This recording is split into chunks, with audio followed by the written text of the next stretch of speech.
سالوں پہلے آباد ہوئی ایک ہاؤسنگ سوسائٹی کا گھر جب ایک مالک نے منہ مانگے داموں بیچا تو پورے محلے کو یقین ہو گیا کہ وہ تو خزانے کے مالک ہیں۔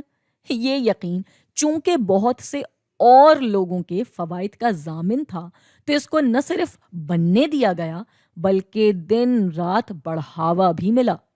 نتیجتاً ولی نے اپنے گھر کو گروی رکھوا کر بینک سے لے لیا لون، اور اس کے خیال میں گھر کی سجاوٹ اس کی قیمت بڑھا دے گی، تو اس نے سارا پیسہ گھر کی تزئین و آرائش پہ لگا دیا۔ جب بینک پہنچا تو خبر ملی کہ مزید قرضہ ایک ہی گھر پہ دوبارہ نہیں مل سکتا، چاہے وہ اس کو 10 دفعہ ہی کیوں نہ سجا سنوار دے۔ بینک کے قرض سے پریشان ہو کر وہ پہنچا اس ہی اسٹیٹ ایجنٹ کے پاس جو جب اس سے ملتا تھا اس کے گھر کی تعریفوں میں آسمان و زمین کے قلابے ملا رہا ہوتا تھا۔ آج گھر خریدنے سے انکار کر چکا تھا،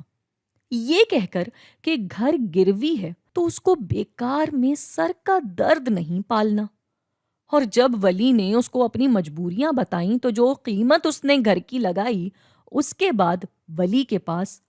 کوئی جواب نہ تھا، جس پہ پھر وہی بات کی کہ گھر پہ قرضہ ہونے کی وجہ سے گھر ان کو مہنگا پڑے گا، چنانچہ وہ گھر کی اچھی قیمت نہیں لگا سکتے۔ وقت گزرا اور ولی کا گھر بینک نے قبضہ کر لیا۔ چند سال تو وہ گھر بند رہا، مگر کچھ عرصے بعد نیلام میں بک گیا، اور جس دام میں بکا اس کے بعد تو اس محلے کے گھروں پہ لون ملنا تو بہت دور، گاہک ملنا بھی بند ہو گئے۔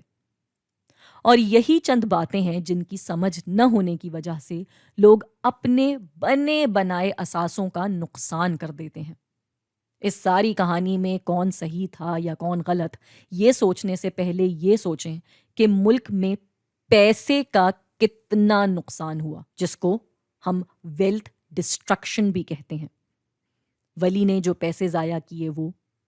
بینک نے جو ادھار دیا وہ، بینک نے نیلامی میں جو نقصان کیا کیونکہ بینک کو اتنا پیسہ تو واپس نہیں ملا جتنے کا اس نے قرض دیا تھا یا اپنے پاس سود کا حساب لگایا تھا، تو اس پیسے کا بھی نقصان ہوا۔ پھر اگر کبھی اس محلے سے کسی اور نے گھر بیچا ہوگا تو اس نے جو سستے داموں گھر بیچا ہوگا، یعنی جو اس پراپرٹی کی ویلیو گری ہوگی، وہ نقصان۔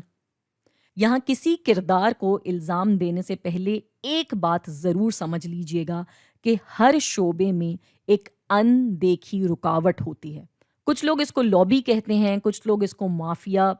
مگر بس اتنا سمجھیں کہ ہر شعبے میں